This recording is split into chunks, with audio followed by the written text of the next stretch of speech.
Ya estamos en este segundo bloque de Sangre Fría y el debate pareciera ser simple el título, pero es muy profundo. ¿Baja en la edad de la imputabilidad, sí o no? Y habíamos dejado picando desde el bloque anterior la pregunta. A ver, la hagamos simple. Hay mucha gente que quiere sangre, quiere cárcel, quiere barrotes, quiere muerte. Dice, metan presos a todos, a lo Bukele, y acá se acaba la inseguridad. Porque es verdad, la inseguridad la verdad que nos está matando, nos asfixia. Se usó para campañas políticas y bueno, hay una ilusión importante. Hay mucha gente que cree que nos va a solucionar de alguna manera, nos va a arreglar el problema de la inseguridad, meter a los menores de edad presos cuando tienen conflicto con la ley. ¿Cuál es la postura de ambos respecto de esto? ¿Es un factor que nos va a hacer disminuir la tasa de delito? A ver. La experiencia muestra que no. En los países de la región muestra que no. Lo cual no quita que tenga que bajarse la edad de imputabilidad o, como yo digo, evaluarse los casos. Pero tiene otro sentido. No para eso, digamos. La imputabilidad en sí no baja las tasas de criminalidad. Vos tenés muchos crímenes y la gente que comete crímenes muchas veces no les importa el tema de si hay una ley que se los prohíbe o que los castiga ante el cumplimiento. Entonces vos creer que la ley más fuerte va a parar el crimen, no sé hasta dónde es cierto, pero no tiene que ver con la edad, esto tiene que ver con otras cuestiones. Diego, entonces te pregunto, me has dado el pie para ir puntualmente. Vos me contaste un caso que la verdad, yo lo escuché y digo, a ver, ¿cómo se resuelve? Contanos así puntualmente que es un caso práctico, por poner en esos términos. Mirá, el caso es un caso de Neuquén. A mí me tocó ser juez en ese caso, fue juez del debate, porque en realidad fue un juicio por jurados. Era un caso, me reservo el nombre del muchacho porque la niña que es víctima es sobrina de él y lleva el mismo apellido que él. Esto ocurrió el 25 de diciembre, la madrugada del 25 de diciembre del 2018, en Plotier. Plotier es una localidad que está pegada a Neuquén capital. El muchacho que comete el hecho tenía 33 años de edad biológica, real. Había estado preso anteriormente por un crimen similar, había abusado sexualmente con acceso carnal de una nena de 3 años, había estado preso 8 años, había salido en libertad y estaba acá en la... La cuestión es que en la fiesta el muchacho parece que toma, se había puesto pesado, los hermanos y los familiares lo echan de la fiesta.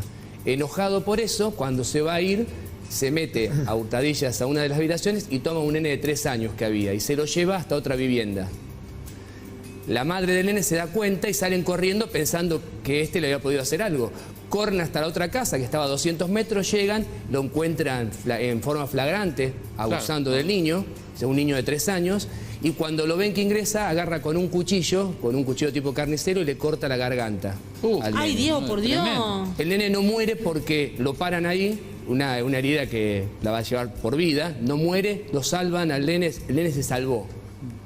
Obviamente fue acusado de abuso sexual, gravemente con acceso carnal, agravado por daño grave a la salud en concurso real con tentativa de homicidio.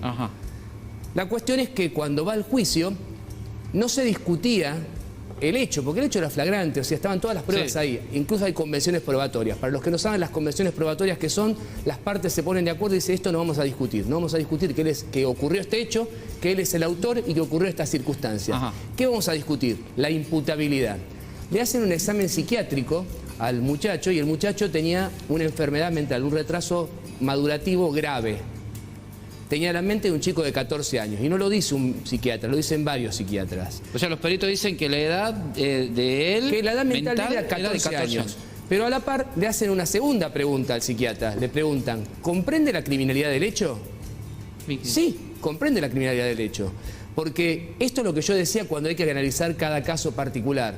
Un nene de 12 años comprende la criminalidad de pegarle a otro compañero o hacerle daño a otro compañero. Puede no saber que existe un artículo 79 en el Código Penal que dice que es el homicidio o que lo explica o las consecuencias jurídicas, pero sí sabe que está mal. Y eso es la criminalidad del hecho.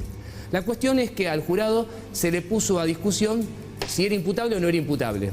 La defensa planteaba que se contemplara una situación de imputabilidad disminuida. En nuestra ley no existe eso y obviamente no se le permitió.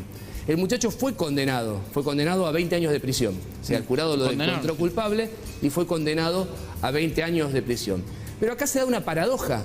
¿Cuál es la paradoja que se da en este caso? Si él hubiera tenido 14 años biológicamente, era inimputable, sin importar si comprendía o no comprendía realmente la criminalidad del derecho. Ahora, mentalmente tenía 14 años, pero biológicamente tenía 33. Entonces ahí sí importaba si comprendía o no comprendía la criminalidad del hecho, y al comprenderla era imputable y fue condenado. Porque esto que tiene que ver, mucha gente cree cuando vos decís tiene un problema mental, los enfermos mentales, los discapacitados mentales, no necesariamente son inimputables. No, claro. De hecho, un psicópata es una persona que tiene una patología mental, pero comprende la criminalidad del hecho, no tiene empatía. Pero, sí, claro, claro. Y esto da una paradoja. Entonces lo que se planteaba acá era esta injusticia, porque él tenía la mente de un chico de 14 años, claro, pero fue imputable y así fue declarado por la justicia. Y esto me da de alguna manera la razón de que deben evaluarse los casos, como yo digo, deben evaluarse particularmente el caso particular.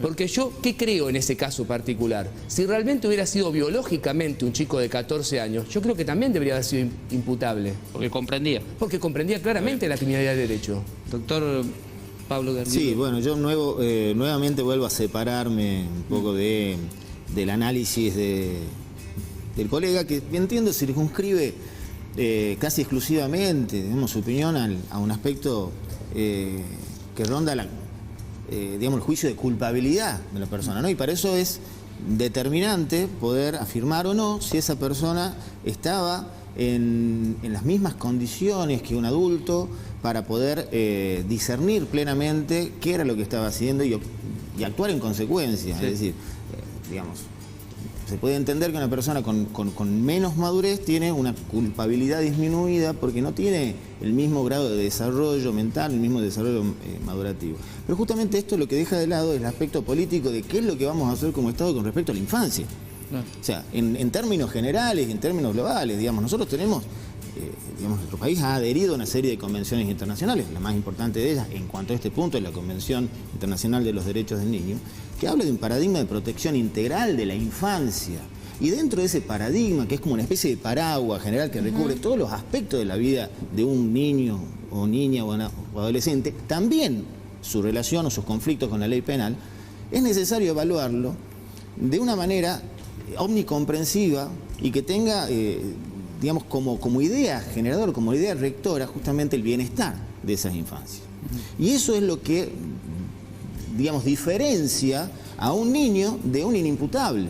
No es lo mismo, por más que desde un punto de vista estrictamente psicológico puede haber una similitud en cuanto a su capacidad de entender y de enderezar sus acciones en función de ese discernimiento. No es lo mismo por un hecho fundamentalmente político, porque lo que nos tenemos que preguntar con respecto a los niños es qué opción vamos a hacer como país y como Estado respecto a la infancia en su integralidad. Está bien.